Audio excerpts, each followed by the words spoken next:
Hello, welcome to the GrandKids Railroad. I'm Kim Sheridan. Today we will discuss two iconic separate train routes and their profiles in this 7-minute video. On the layout, they are complemented by two freight trains running through the adobe-colored mountains on the southeast corner of the layout. One of the trains is called Broadway Ltd, the other California Zephyr. As you will hear, they started in different eras, however, shared a central point in the U.S., Chicago. Each had to compete with other railroads offering the routes in similar destinations. The Broadway Ltd. Was a passenger train operated by Pennsylvania Railroad between New York and Chicago. It operated from 1912 to 1995. The Broadway Ltd. Continued operating after the formation of Amtrak in 1971, who operated until 1995.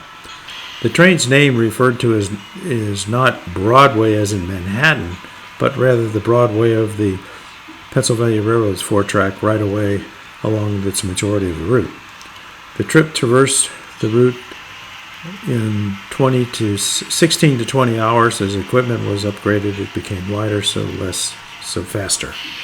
It was this Pennsylvania's premier train, competing directly with the New York Central Railroad's 20th Century Limited. When the 20th Century Limited train was announced, the article spoke about its less red carpets and including a red carpet when you board the train. In June 15th, 1938, the Broadway Ltd. Received the lightweight streamlined cars to replace the heavyweight steel cars. On the same day, New York Central Railroad's 20th Century Limited also received theirs. Both were designed by world-famous stylist and designer Raymond Loewy. He presented the new cars and an advanced GG1 electric locomotive, as well as some design for streamlined steam engines on the Pennsylvania Railroad, specifically the S1 and the T1 duplex drive engines. The Broadway Ltd. Was the only Pennsylvania Railroad train to be completely re-equipped with lightweight sleeping cars before World War II. In 1949, the railroad once again re-equipped the Broadway Ltd. With the new streamlined equipment.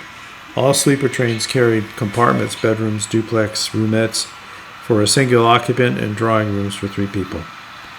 In addition to that, you had Pullman standard lounge and observation cars added the Mountain View and Tower View. They had squared off observation ends instead of the tapered ones, which you'll see later on in this presentation. In February 1956, an official guide listed the westbound Broadway Ltd.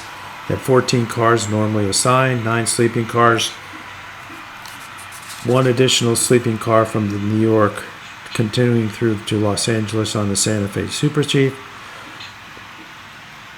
and these twin units, dining cars, lodge cars, and observation cars. Later, the add-on cars were dropped due to the lack of occupancy. Again, due to the decrease in ridership, the Pennsylvania Railroad merged the Broadway Ltd. With the General. The General is the name of the train on December 13th, 1967. And the train began stopping at smaller locations that it had previously bypassed. Here's some additional services I think you'd be interested in knowing about. You could get a stenographer, you could buy postage stamps, telegraph, send telegraphs, writing desk, stationery, read the newspaper, stock quotations, etc. Passengers could ask for certain things, and this is some of the things that can be done. You can get a haircut for 50 cents, a shampoo for 50 cents, a facial massage for 50 cents, a shave for 25 cents, hair singe for 35 cents, a beard trim for 25 cents, tonic 25 cents, and a bath for 75 cents. And if you need your clothes pressed, you can do the entire suit for $1.50, coat 75 cents, vest 25 cents, trousers 50 cents, your overcoat $1, and a lady skirt 75 cents. The ticket on the Broadway Ltd was around $21.23 in the 20s versus today at $238. I hope you appreciate the fact that these railroads and trains affected U.S. commerce. It facilitated business executives, salespeople is another. The birth of the California Zephyr was in 1939 when the Golden Gate International Exposition opened on Treasure Island in San Francisco Bay. The Chicago, Burlington, and Quincy, the Denver, Rio Grande Western, and Western Pacific decided to operate a train from Chicago that could take passengers to the event. Service on the exposition flyer began June 10, 1939. In the beginning, the train used steam locomotives as the mode of power and consisted of heavyweight Pullman standard cars. In later years, the train used diesel power, and the final months of service used streamlined passenger cars. Initially, the service was to be temporary, but its popularity made it a significant rival to the city of San Francisco. The Chicago-Oakland train operated jointly by the Chicago Northwestern, Union Pacific, and Southern Pacific. That one remained in operation until 1949. The CB&Q, the DR, GW, and Western Pacific replaced the exposition flyer in 1949 with all streamlined and less weight carriages for the California Zephyr on the same route. The California Zephyr was a passenger train that ran between Chicago, Illinois, Oakland, California via Omaha, Denver, Salt Lake City, Winnemucca, Oroville, and Pleasanton, California. As mentioned previously, it was operated by the CB&Q, the D&R GW, and the Western Pacific WP railroads, all of which dubbed it the most talked about train in America. And on March 19, 1949, on the next day, it was the first departure. The train was scheduled to pass through the most spectacular scenery on its route in the daylight.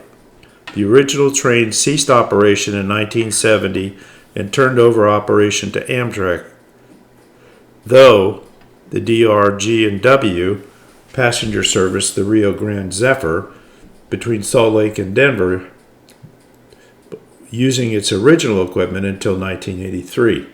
In 1983, the second iteration of the California Zephyr and Amtrak service was formed. The current version of the California Zephyr operates partially over the route of the original Zephyr and partially over the route of its former rival, the city of San Francisco.